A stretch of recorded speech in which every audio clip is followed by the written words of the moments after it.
Hey, Professor Jordan. So for this week's participation assignment, I'll be answering the question, do you think managers should feel free to socialize and become good friends with their employees outside the workplace if they so desire? Why or why not? So this is actually a really interesting question for me because, as I'll talk about later, it's a little bit personal, and I've experienced this somewhat this semester and last with my job.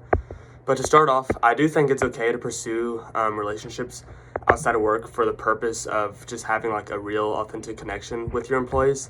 However, I think that if your employee in any way shows that that's not something that they want, or that they're irritated by you trying to pursue them in that way, then you definitely need to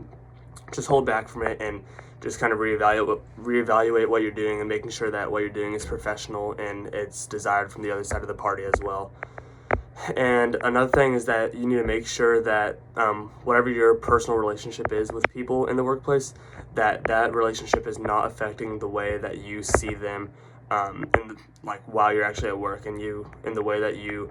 just take notes on things like how they're performing and stuff. Because if the way that you view them in a good or bad manner is causing them to either look really, really good or really bad on your list, that's definitely the fault of the manager. And so this year with my on-campus job, I'm not going to list names obviously, but I have a boss that it's become very clear that he wants to have some sort of a connection or relationship outside of work, and I've tried to make it pretty evident that that's not something that I want, even though like he's a great boss and he does everything right as a boss, I would say. But